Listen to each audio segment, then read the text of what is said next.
Now here's a subject matter I wanted to talk about for a while now. The Teenage Mutant Ninja Turtles.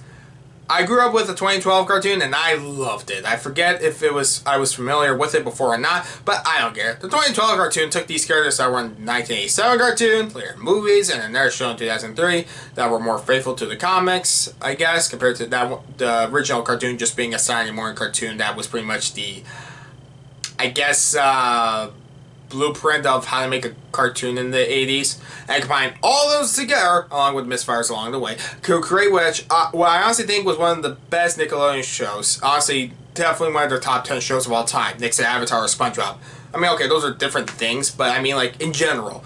I could go more in depth on that in general as well, and like, I don't know, maybe a retrospective video, or no, that'll never happen, or maybe it will, but no, this movie isn't based on the 2012 cartoon. No, I've seen many people say that, you know, the 2012 cartoon was the definitive adaptation or some of the best versions of these characters in any media. Now, this movie is based on the one that got more mixed reviews. Yay! The TV show Rise of the Mutant Ninja Turtles. I mean, Rise of the Teenage Mutant Ninja Turtles. I don't want to get that confused. As a Netflix original film after the show ended a while back. Did I like the show? So these characters that were originally just parodies of greedy superheroes like Daredevil somehow became a kids cartoon, and after non-stop media from them since, I thought the 2012 show fifth season that features such more darker stories was the right next step, like how comparing Batman from 1966 to Tim Burton, the animated series in the 90s, Nolan trilogy, and now with the Batman, the character has become more mature and adult than people thought a silly concept would be. I mean, it's a guy in a bat costume fighting clowns. I don't know, I guess that's how it was explained to them back then. But, okay, but the Rise of the Teenage Mutant Ninja Turtles, okay, so the show literally came out once the 2012 cartoon was cancelled, and unlike how, for example, Teen Titans Go came out years after the disappointing finale of the original more beloved series, this was the same year. And this was honestly a major step back, which I wouldn't mind that much going back to it being more cartoony or honestly just a kid show, I guess. I mean, it was, well, years later, so yeah, a lot of its audience would have grown up by this point, i.e. me, but I just didn't find it funny or clever, so I hated it. I have talked to people who do like it, and while by this point in my life I've stopped watching stuff on Nickelodeon or Disney, not because I'm embarrassed, not because I just don't give a crap, unless maybe something special comes out, I guess. I mean, they do love it, and I'm not gonna fault people who do, you know, the fan base. I mean, a lot of people do love this show, and I'm not gonna fault people who do. They took a lot more risks on these characters than prior, and well, I don't really know what they were, and I don't care to since, you know, I'm effing 18. I respect the people who do like it, just not the show itself, because, well, maybe the next movie, Mutant Mayhem, can't wait for that to come out so I can talk about whatever can of worms that will be. This movie, after some time being stuck in the oven, finally came out as the, I guess, finale to the show on Netflix, with barely any advertisement, because move over, kid cartoon. Mutant Mayhem comes out in 2023 by Greypoint. The same people that made Sausage Party. Why does this cycle still exist for Teenage Mutant Ninja Turtles? Is this going to be a regular thing? Anyways, but did it prove me wrong about what I thought of the cartoon? So the movie is about the Ninja Turtles. Don't even pretend you'll understand this without knowing the source material.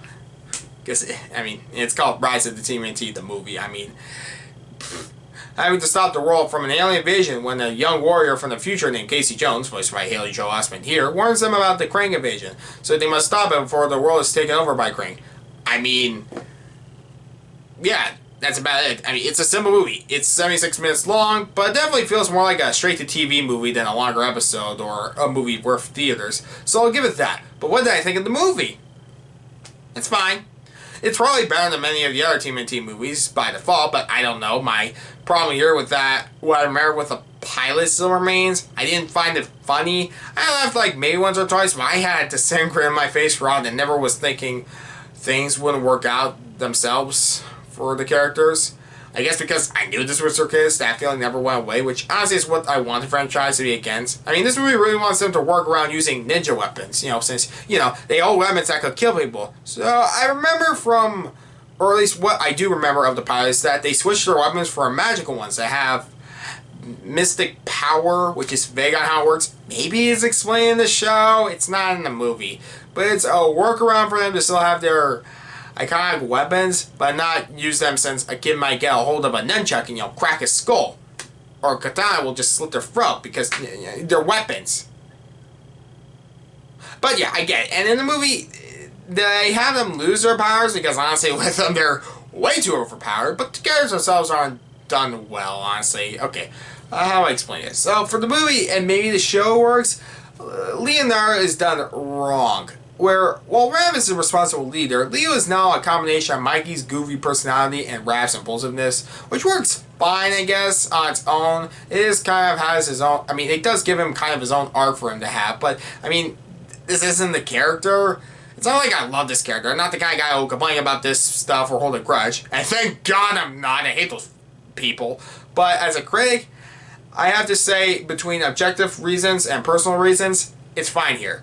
But this isn't the character. But, I respect trying new things. Casey Jones is also fine here. I mean, again, the series in general made a lot of changes, and I'm not upset that they made changes. I think it's important to try new things, yada yada. In fact, I think Haley Joel Osment does a great job here, along with the rest of the voice cast. Albeit I was a little confused how this character would make sense in this movie. The only other thing I knew about the show was in the finale, since I saw a clip online, because people were like, it's one of those things where they changed the character so much, you're like, whoa! Can you believe this? They revealed that they made Casey Jones female. At least I thought that's what it was. There were, I don't know, there was a foot soldier, apparently, who was revealed to be, I guess, doubting herself, which, honestly, I feel like would make more sense for that one to be Karai, but whatever. Actually, I have no idea if people like this or not, honestly. I just don't care to look up more. I can only care so much to care so little. So I was a little confused about how this would work here, but it's probably the first thing you think of with time travel involved. And I'll say this, it's one of the least confusing time travel movies I've seen in a while, which thank God it's just used once for cases just go back in time. But another thing I actually loved about the movie, honestly, I think a lot of people with the show in general, was the animation. I think the action was still good, and the animation was honestly fantastic. I mean, this is 2D animation, and it takes advantage of it since these characters are expressive. Honestly, the Krang redesign was fantastic, and honestly a little creepy. Not in the way I was like scared, like, I was more like, ill. But they were fantastic villains for the movie, and the pacing never felt slow, and the climax is so imaginative. I mean, screenshots from it are honestly fantastic. I shouldn't phrase it like that. I mean, yeah, it looked good.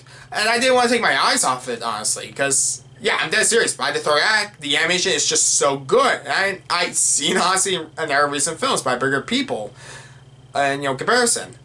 But, sure, one's 2D, one's 3D. They're different things. They have their own pros and cons. Speaking of, the movie still suffers a little, or a lot. Like, it won't be that interesting to our audiences, let alone people who aren't familiar with the show or franchise. And it's still predictable. Not that funny, and yes, I personally didn't like some character changes, but on its own, the movie works because of its animation, the pacing, the tone. Honestly, kids would love this movie, and if that's who this was made for, I may get older and I may not care for this stuff anymore, but I'm glad kids can be entertained. I'm still angry, though, they canceled that show before they could end it off right, just so they could have their replacement come out the same year. I mean, that show didn't get a movie, but this did.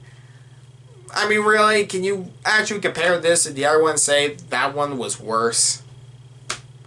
Well, good thing I moved on to better things to do instead of focusing on that. But whatever, they'll never stop making Ninja Turtle stuff for a while, so no matter how old I get, I won't forget about the Ninja Turtles because they'll still make new stuff. I give Rise of the Teenage Mutant Ninja Turtles a 6 out of 10.